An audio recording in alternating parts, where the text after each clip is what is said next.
Welcome to Podcast Answers, the show where I help you start and grow your podcast, answering podcasting questions along the way. Today, we are going to be talking about podcast chapters and why you should use them.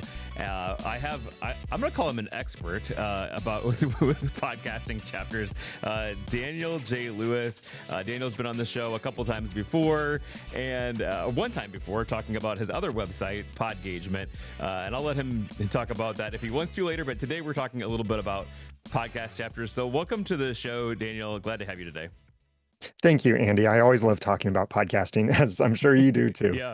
Yeah, absolutely. You also have a show called The Audacity to Podcast, and it's not about Audacity. It's about podcasting in general. It's similar to this show where Daniel just talks a little bit about podcasting tips and tricks. And in fact, I want to thank you because after listening to one of your shows, I did go out and get myself a PO box for my show Nice. after you did your episode on that. So I do appreciate that. It's one of my top listens. Whenever it comes out, I'm listening to it pretty quickly after it's released. So.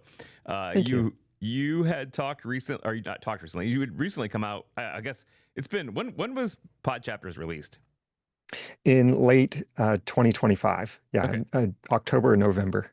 And we've been working back and forth. I've been trying to get you on the show for a while, but our schedules just didn't match up, and Right. and so we finally were able to get on the show together today. So how was Pod Chapters born?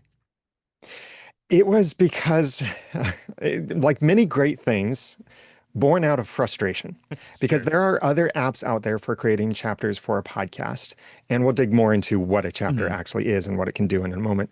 But I was just frustrated because the programs that supported the features that I wanted, like Podcasting 2.0 chapters, were very clunky to use. And then Mhm. also, they required so much manual labor to use. And there was so much that I thought AI could do much of this for us. And while there are other tools out there that can use AI to automatically add chapters to a podcast, they're suggesting the chapters for the podcast Mm. and sometimes doing a bad job for a podcast like mine, where I speak my outline and I want my outline to become the chapters. And the other Mhm. apps just weren't doing a good job. So initially, I just thought of it as I want to start building this just to improve my own workflow. And that was it.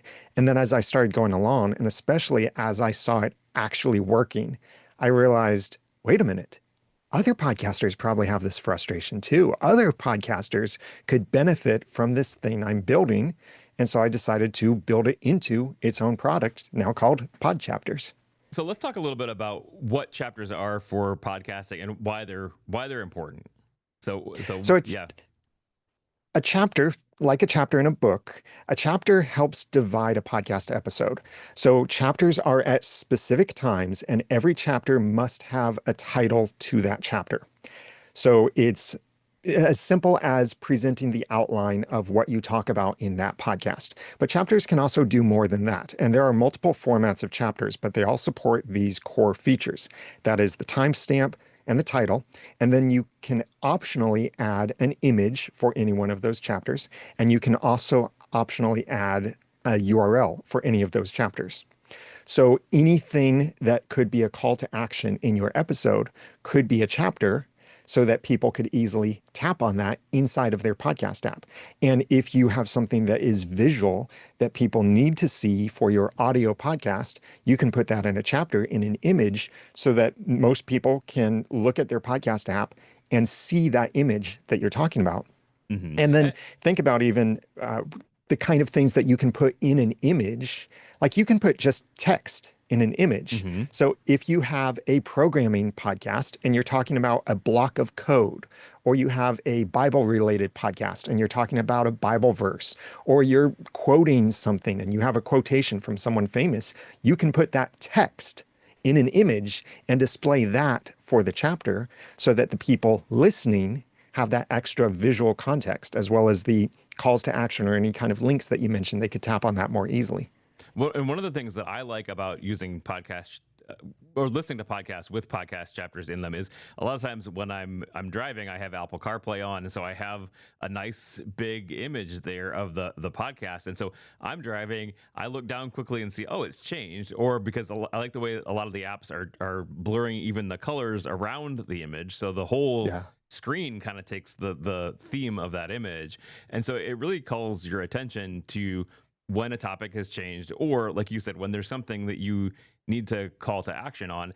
And I know a lot of people may be thinking too, well, I want people to listen to all of my podcasts, not skip around. I know that that Adam Curry is one of those big proponents. He's like, I don't want people to skip my podcast, and I don't want them to listen at a faster speed. But I think when you allow people to do that, I mean, they're going to skip no matter what, right? I mean, if they want to skip, Right. they're going to skip around.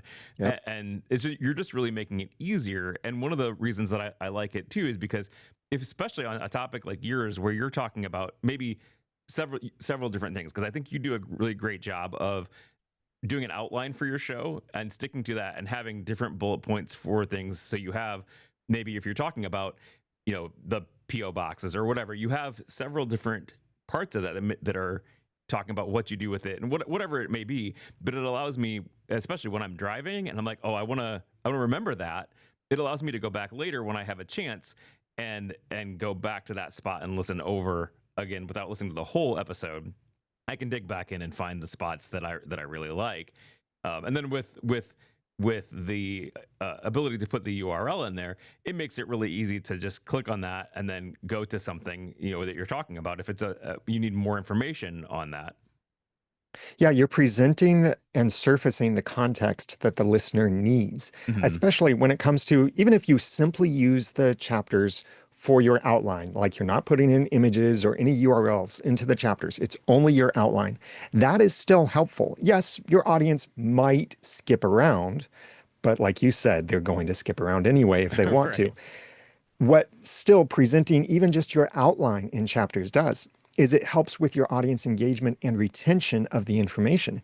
It's like many times when you go and see someone speak and they have little handouts that have their basic outline, that helps you to remember the information because you can see it there in front of you. You can read along with it.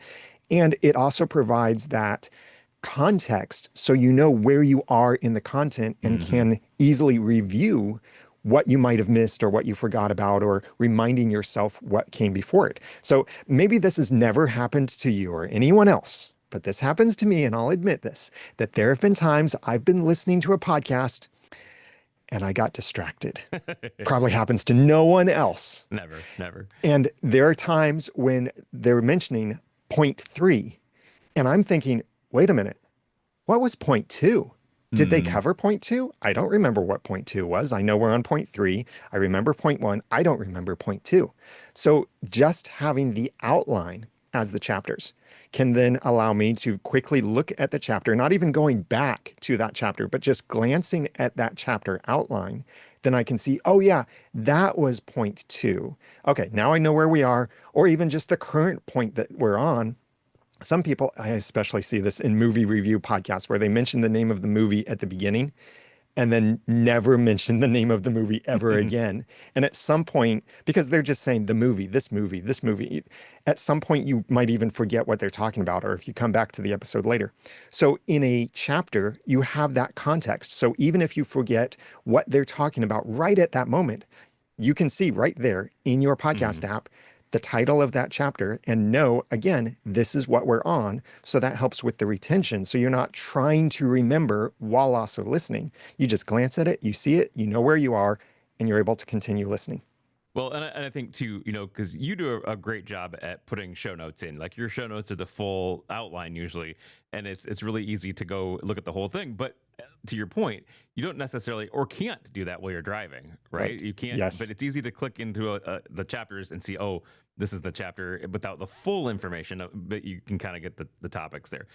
You did mention a couple of different things. You mentioned ID3 tags, and you mentioned podcasting 2.0 chapters. Can you tell me a little bit about the difference between those two podcast formats or chapter Yeah, we formats? have had We've had chapters for multiple years, actually, since the beginning of podcasting.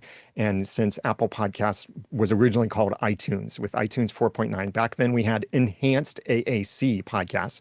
And what made them enhanced is that they could have chapters in them, and they were in M4A audio format. Well, now we have MP3 chapters. We've had that for many years, and many of the podcast apps out there support that.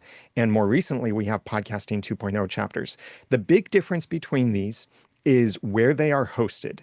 So MP3 chapters are embedded into the MP3 file. So if you want to add chapters to that episode, you have to edit that MP3 file. There are cases where you might want to publish an episode right away, but add your chapters later, or maybe you need to fix something in your chapter, like maybe it's pointing to the wrong URL, it has the wrong image. Good luck, because if you change that MP3 file and the chapters that are in it, that changes it only for people who download that episode or stream it later. For everyone who's already downloaded it, they don't get the updated or corrected chapters. So Podcasting 2.0 came along with all kinds of awesome standards, and it's a project that I'm really passionate about and involved in the community. I don't lead it, but I am involved heavily in it. And Podcasting 2.0 chapters still do at the same level the same things that chapters have done for years. That is the title, the optional image, and the optional URL. Podcasting 2.0 also adds on top of that an optional location for your chapters. And that would be like a geographic location. So if you have a photojournalist sort of episode where you're talking about different places that you go, you could add a location to different chapters. Not many podcasters will use that, but it's available there. But the biggest thing that Podcasting 2.0 changed so far, and there are bigger changes coming in the future, is that instead of the chapters living inside the MP3 file, they are now in an external file. They're not even in the RSS feed. They're linked from the RSS feed, but they're in a separate file, a JSON file, which is just a different format of storing data. And inside of that external file, then, the chapters can be edited separately from the audio, separately from the RSS feed. And the way that many of these podcast apps then will function is that they will check that chapter file whenever you press play. And it's a very small file, so it doesn't take up a lot of bandwidth. So that way, you're always getting the latest version of the chapters. And maybe your URL needs to change for something, one of your calls to action. You can change that in that chapters file, and then that will change for podcasters or podcast listeners who are able to then listen to that, and their podcast app refreshes that chapter. And simply by moving it outside of the MP3 file itself, that means you can do all kinds of great things with it where you don't have to update your RSS feed or your MP3 file. Like if you have a limited time offer, then you can change the title of the chapter to say 5 days left, 4 days left, 3 days left, anything like that. You could change the image with it too. So if you have some kind of special event coming up, you could change that image to say 5 days, 4 days, 3 days, anything like that. Or then say on the image, booked or full or closed out or anything like that. So you can have that in your chapters, as well as adding the chapters with external tools like my own tool and some things that opens up the possibility for in the future. So would you do both the ID3 tags as well as the Podcasting 2.0 tags? So that way, let's say you're out of internet range and you never got the file to begin with, but you have the MP3 downloaded, you would still want to have the baked in chapters, right? Yes, I am a big fan of backwards compatibility. So anything Podcasting 2.0 chapters related and the things that we want to build onto chapters in the future would be things in addition to the core standard already. So still, and that's why I made pod chapters, is because it supports those standards as well as a third standard, which is Podlove simple chapters, and even exports to YouTube timestamps and stuff. But it's all managing those chapters from the same list of chapters that you build inside of the app. So let's that's a great segue into your app. So let's talk about it. What does it do, and why should I, as a podcaster, like, what can I expect, and why would I want to use your product as opposed to just using another tool? So I mentioned that it was born out of frustration with other tools. Before I built Pod Chapters, I was using 5 different apps and services, taking about 30 minutes for an episode of my podcast to make my transcript and my chapters. Podchapters now does that for me in about 30 seconds. Mm. And that is not a joke. Consistently, I'm between 30 and 60 seconds per episode to edit, create, and transcribe my episode, create the chapters, check them even to make sure that they're correct. And I've got my finished MP3. So the way it works is it's all browser-based. So you don't have to worry about what device it supports or anything like that. You could even work with it from a mobile device. So you upload your MP3 into Podchapters. Then you either have Podchapters transcribe the episode for you, and that costs AI credits. You get certain AI credits for the AI tools built into Podchapters, and you can spend those on the transcript if you want, or you can BYOT, bring your own transcript, Gotcha. and upload that as long as it's VTT or SRT format. You can upload that to Podchapters. But the transcript that we produce for you will be more accurate to the second because we divide it up. Every single word gets its own timestamp, Okay. whereas most other transcripts would be phrases or lines. So anyway, you get your transcript either uploaded or having Podchapters generate it for you. And then there are two ways you can get the chapters for your episode. If you don't know your outline, you don't really know what you want your chapters to be, then there's a suggest option for you where you can use the AI and you have some control over it to suggest the chapters for you for your episode. You can say that you want the titles of the chapters to be more strict to what you actually said or more creative to what you talked about and representing the themes. You can say that you want fewer chapters or you want a lot more chapters and some other experimental features like even automatically adding the URLs that you mentioned to chapters or automatically detecting ad spots. Those are experimental features right now, but maybe by the time someone's listening to this, those are released and work much better. So that's suggesting the chapters for you. And then once you have those chapters, you can edit them. You can change the titles, change the text, add your images, URLs, anything like that you want.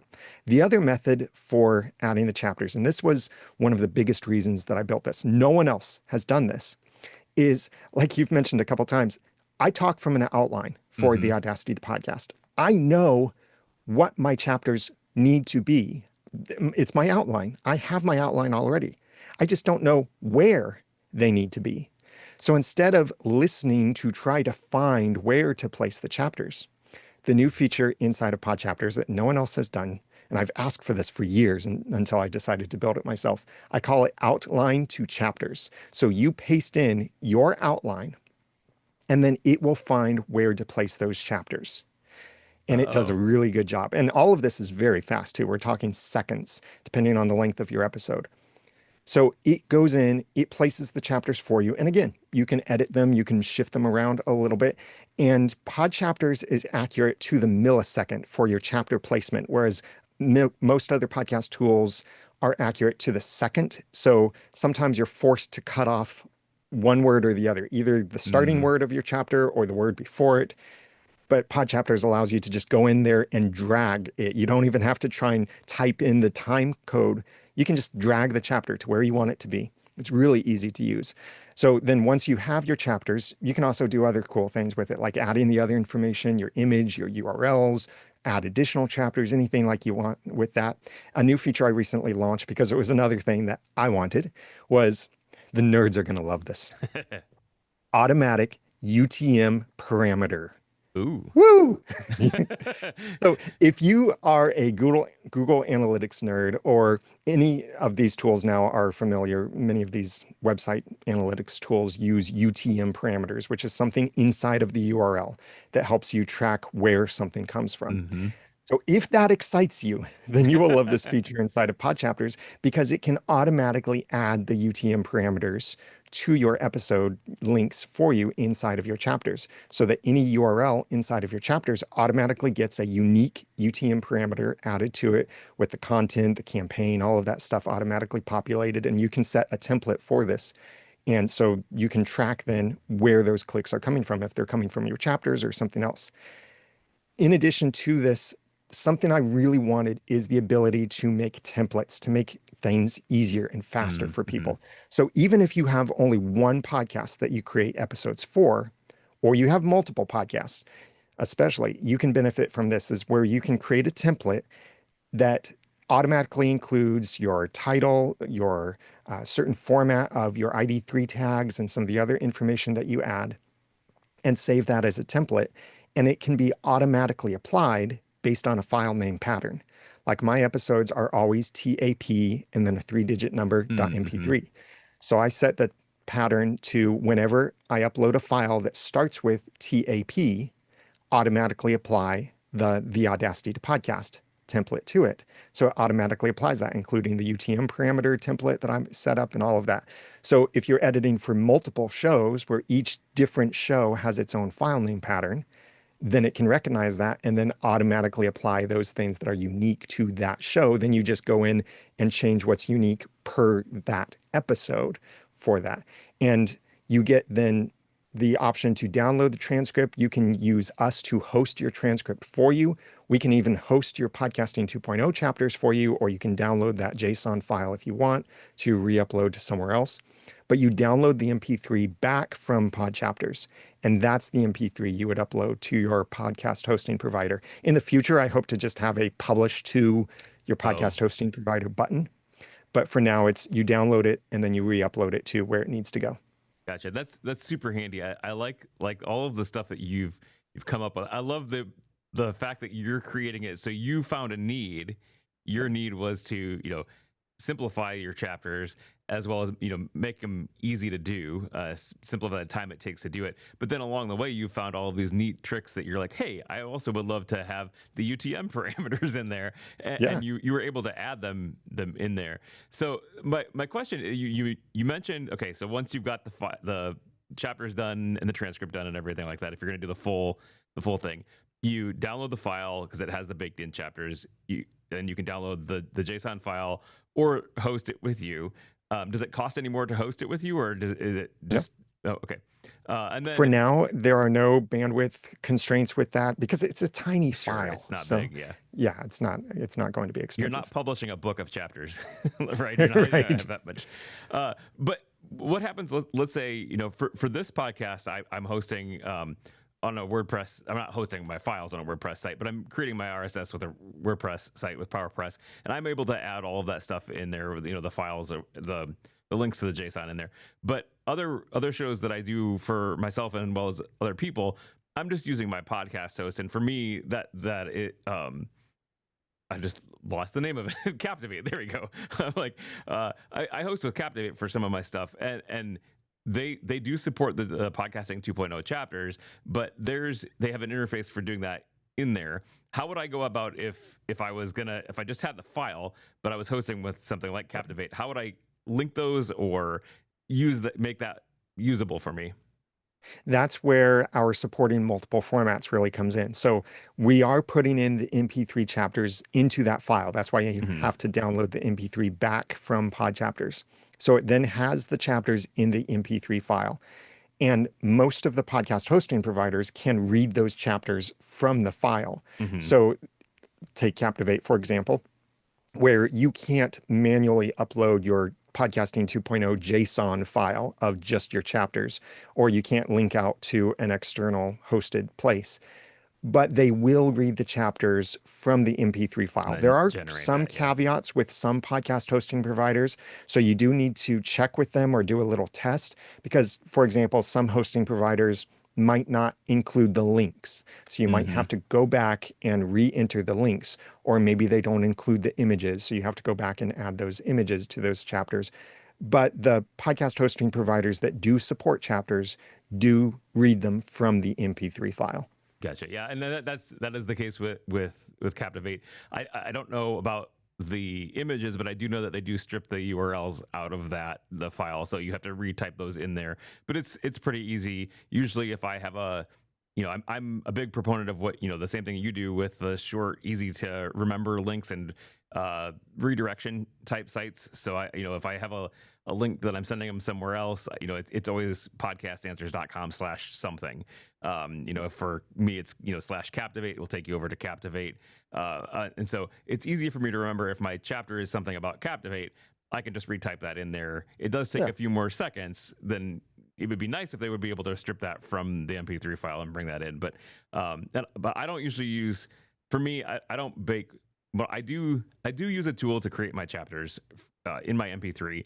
While I do that, I don't put the images in the chapters just because I don't like baking my images into the MP3 because it does make that MP3 file a lot larger. So Yeah. if I'm using images in my chapters, I usually just do that in the podcasting 2.0 format. And so I'm uploading them separate anyways. So I can't speak to whether or not they strip the images from the MP or grab them from the MP3 or not at Captivate. But yeah, I do like that and appreciate. I didn't even think about that when I asked the question. That oh yeah, they do pull that from the because that's how I get my podcasting 2.0 chapters into my file. Yeah, and these caveats, like what Captivate does currently, these are temporary caveats. So it's very possible that by the time someone is hearing this, maybe that has changed because Captivate knows this limitation and there is a feature request in with them to improve that. So they will, because Captivate does a really good job of listening, and these other hosting providers too. Like Buzzsprout, for example, had something where they didn't support the MP3 chapters. If you uploaded an MP3 with chapters, they wouldn't actually load them in, or there was some weird thing, but they have since fixed that. So now they do support the chapters from the MP3 files.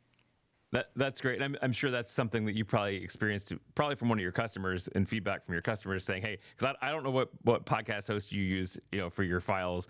But I'm sure that you're not out, you're not hosting everywhere to know those things. So you probably rely on your customers to put feedback in and so you can improve the product.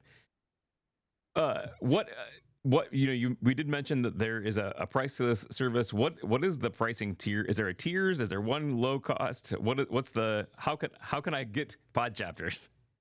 Yeah, go over to podchapters.com, and just in like interest of disclosure, there's not an affiliate program currently, but if I ever have an affiliate program with it and Andy has an affiliate link, please use his affiliate link to give him some of that. So he might earn something from it. But right now there's no affiliate program with it.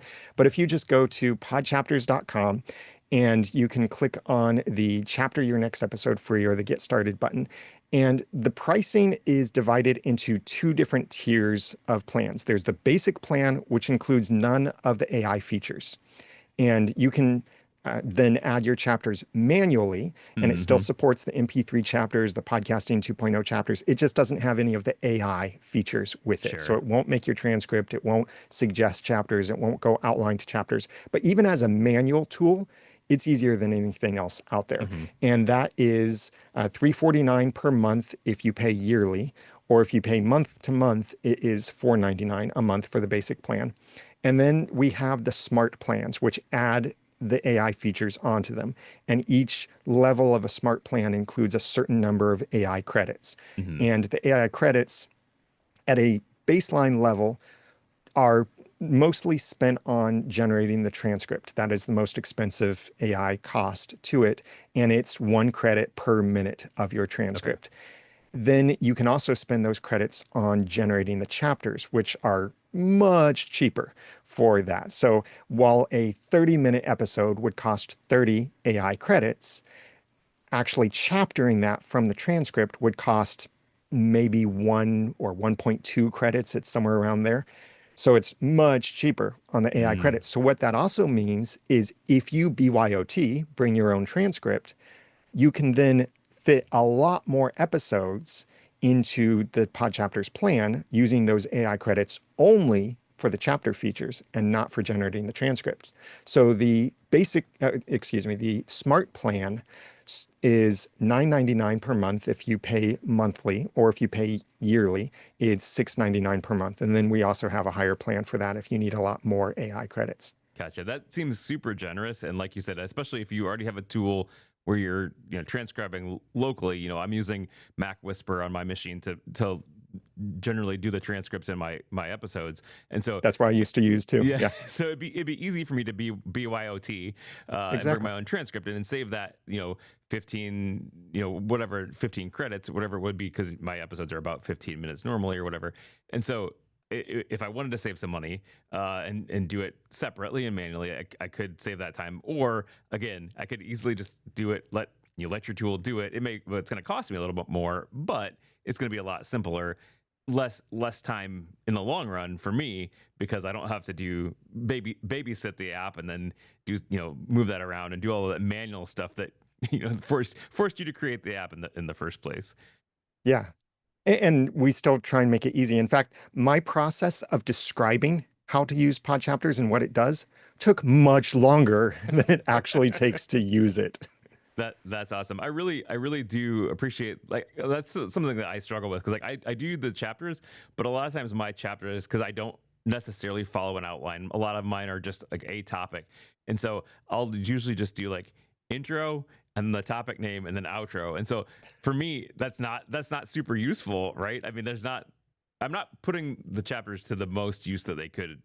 I'm not getting the most use out of the chapter ability because I'm just doing like 3 chapters per episode that are pretty generic and general. So I really do like being able to have the AI generate the chapters. And from what it sounds like, I've experienced AI in general before, and one of two things happen. It's either way off base or so like floofy, and like you can tell Right. when it's AI. But what it sounds like from what you've described to me is you've done a lot of refining on that, and you've Yes. made it so it's not going to sound like it's an AI generated chapter. It's going to be something super helpful, and especially if you have that outline like you do, where you're just saying, "Here's my outline. Find these spots in the file to put them in." Yeah. In fact, since I speak my outline into my episodes most of the time, Mhm. I'm saying number 1, thing, number 2, thing.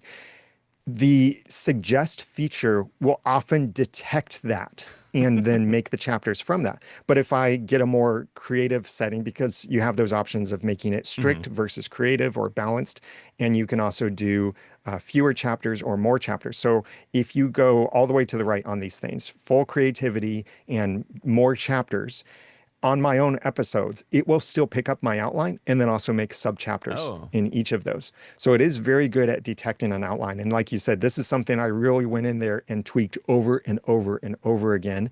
And now that more podcasters are using it too, it's giving me more use cases where podcasters can provide feedback. I'm the one who built this. And when you reach yeah. out through the chat, you're most likely talking to me.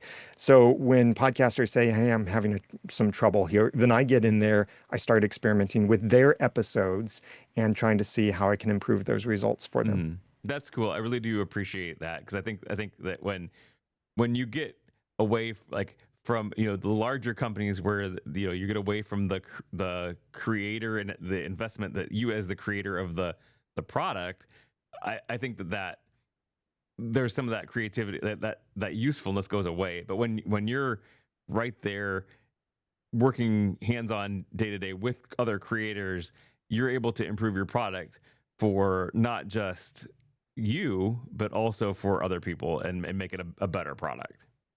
Yeah, and that's like the UTM parameters thing. Super niche, super nerdy thing, but it's something that I'd been adding the UTM parameters. Like I have a text expander snippet to automatically add a UTM parameter to our URL. And I realized I was doing this over and over for my own URLs for some of my chapters. And I thought, wait a minute, why am I doing this manually? Why don't I just build this into my own software that I'm using? And that's what I did. That's awesome. Well, Daniel, I really thank you for coming on the show today. Anything else you want to tell our listeners before we get off this episode? The biggest thing that I hear podcasters worry about with chapters, and we've touched on this a couple of times already, is you might be afraid that people would skip around in your episode or skip certain content.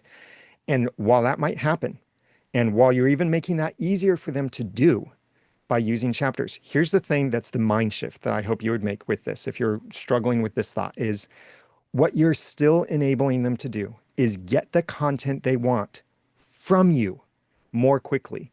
And your Mm-hmm. audience will never hate you for making things easier for them. So even if they skip content, wouldn't you so much rather they skip content to get to what they want from you than abandoning your episode completely because they're frustrated? Absolutely, absolutely. And I've heard Dave Jones from the podcasting 2.0 initiative say the same thing. Like essentially, like I'd even pay to have these chapters in here because I skip around topics because I listen to what I the topics that interest me, but like he'd even be willing to pay for that. So yeah, I would, I'm the same mind. Like if I'm going to watch something, or if there's things that don't apply to me, I'm probably not going to listen to the whole episode or scrub around to find that. But if there's chapters, I'm at least listening to the content that you provided for that, even if it's just a 5-minute segment of the 2-hour episode or whatever it is, like I'm able to get some usefulness out of that episode because you put chapters in there. Yeah. So please check it out at podchapters.com. Thank you, Daniel, for being on the show today. Thank you, Andy. I had a lot of fun.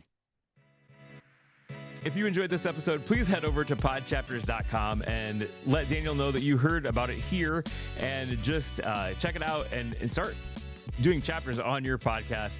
If you want help creating your podcast, you can always contact me at podcastanswers.com/contact, and I'd love to help you get your podcast off the ground. Thanks again, guys. Have a safe week and keep podcasting.